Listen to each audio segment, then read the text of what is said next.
Hi, everybody, and welcome back to Grow Great Live. I'm your host, Ria Lala, and with me, I've got my co-hosts, Antonia Dodge and Mariana Pollack. And today we're talking about shame, and specifically the shame that we feel around sex and how that shows up with our children. So, Antonia, why don't you start us off and tell us a little bit about your feelings on this? Well, this entire series that we've been doing this month, we've talked about talking with your kids about sex. We've talked about pornography. We've talked about masturbation. And this concept of the word shame keeps coming up over and over and over. And I think it's because that's usually how trauma in this quarter shows up for us. When it comes to trauma around sex, it almost invariably shows up as shame. And my personal opinion on shame is that shame is an indicator of when something, it's similar to guilt. Guilt is an indicator that you've done something wrong and you need to change it. Whereas I think shame is a concept of society believes something is wrong about you. It's not even an indicator that something needs to change like guilt would be. Shame is just, you're bad, you're wrong. It's a value judgment. And now suddenly, because you believe that other people will find you unacceptable, you're never going to venture into this territory. So as a parent, I have personally decided as my value system as a parent that shame is that component that I'm going to do everything possible to prevent. One of my main jobs as a mother is to interact with my child where shame is never the result. Guilt, maybe. Maybe they did something wrong. Maybe they feel a little guilty for it. Maybe they need to go make recompense, go apologize if they did something wrong to somebody else. You know, that's part of the consequences to actions. But shame to me is almost useless. As far as I'm concerned, it's a useless emotion to instill into our children. So no matter what the conversation is, my key goal is to make sure that that child does not walk away believing a value judgment about them, that there is something intrinsically wrong or bad or unacceptable or gives them a lack of permission. So one of the best ways to prevent that feeling of shame in your child, as far as I'm concerned, is to just address it. Just say, look, there's nothing to be ashamed of. Just to say that. No matter what we're talking about, you can talk to mommy about anything. You can come to me about any subject, and there's nothing to feel ashamed of. Now, if you've done something where you've hurt another person and you feel some guilt around that, that's not a bad emotion. Guilt is understandable if you've done something truly wrong, and then we'll do what we can to create recompense. We'll do what we can to apologize or make up for it, or however we need to understand how consequences happen. But shame, nothing to be ashamed of. And so just acknowledging to the child that shame is, as far as I'm concerned, relatively useless. And then say, I'm open. Ria talks about this concept of the curious detective. I'm here to hold space. I'm here to find out why you're feeling the way that you're feeling. And how can we make it so that you're getting more and more integrity with yourself and getting the characteristics you want. Now, that's an older kid conversation.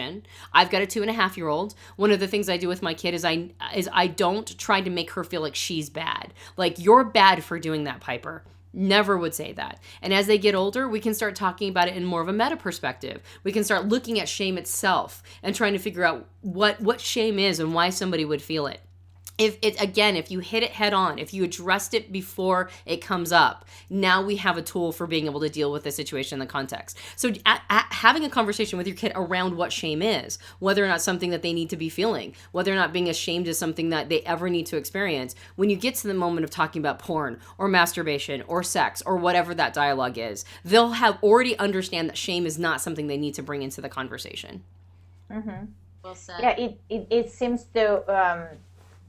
It seems to be that the shame is a very, very powerful tool of the society that is used to control youth, to control everybody who strays from the social norm or whatever is acceptable in different cultures and different parts of society. So I agree with you. That was a great point, Antonia, that you mentioned. How the society uses that to guilt and shame individuals into not doing, thinking that they will, by guilting them and shaming them, they will stop doing whatever they're doing that is not socially acceptable.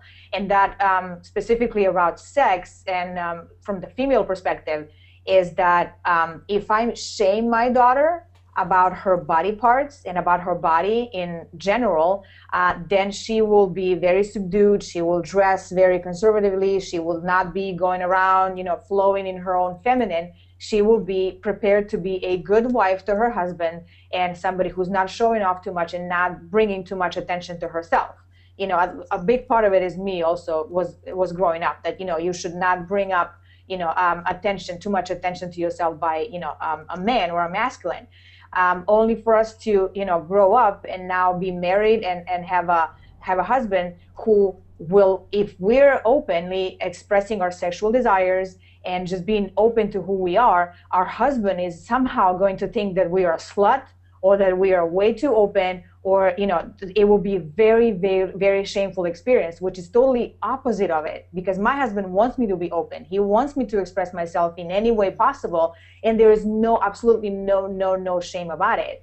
And, you know, having that kind of open relationship with your children, where, like you, Antonia, said, the shame is not a part of the picture whatsoever. It just doesn't exist, because it's not something that we will be using to control our children into, you know, being very, you know, one-dimensional and, God forbid, express themselves because somebody will make them feel shame. Yeah, really, really powerful stuff that you're mentioning here. I said this in an earlier episode, but if somebody can show where in any book, in any article, anywhere in their life where shame has created an intrinsic change in them, it might alter a behavior. Like, you know, if you beat a child enough, they'll alter behavior. Right. If you shame a child enough, they might not do it because they're afraid of the repercussions or the wrath that might come. Right. But that they feel it in a visceral level. The reason why I'm doing this, like, they, you know, is because I want to do it and not because of what the world perceives of me.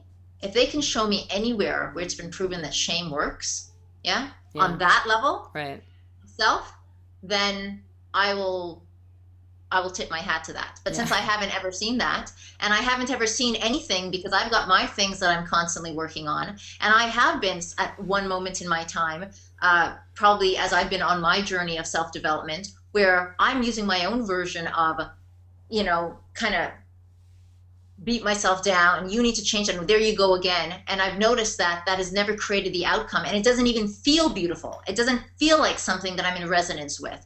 However, when I do something where I go, oh, you know what, that's not something I'm committed to, and, or like maybe I use a tone with the kids, and it's not something I'm committed to, and, you know, I'm going to just do better last time, and I just have this feeling, this emotional feeling where I'm stroking myself, like I'm loving my child who didn't get it right that time. Am I going to scream at my child when they don't get something right? Or am I going to go, oh, you know what, don't worry, you're going to get it next time, right? You know, you found out one extra way of not to do something. So it's all good. And then I love my inner child through that. Then I show up more often than not the way I want to show up. So that's the first thing I would say about shame. But I want to leave parents with one little hack about, it's easy to say that, okay, you got to work on your shame and you got to do the work and get through it, and not have that fetter or taint to your kids. But I get that, and we all get that, this is so much, what we're talking about is easier said than done. There is work there. And so recognize that. And it's glorious work. It's epic work, but there's work there. And it starts with that when you start feeling, when you start asking yourself the questions like Marianne and Antonia mentioned, and you sit with it and you can feel like some sensation, some emotion coming up that feels like, you know, maybe I feel uncomfortable, or I feel shame, or I don't really like that, do a dive in. Like, be like Superman, where you rip open your chest and run towards it and do a deep dive and just go, hey, I'm gonna swim in this for a while. And then when you're swimming, then you get a chance to just open your mind up. But what's really important is to keep your breath.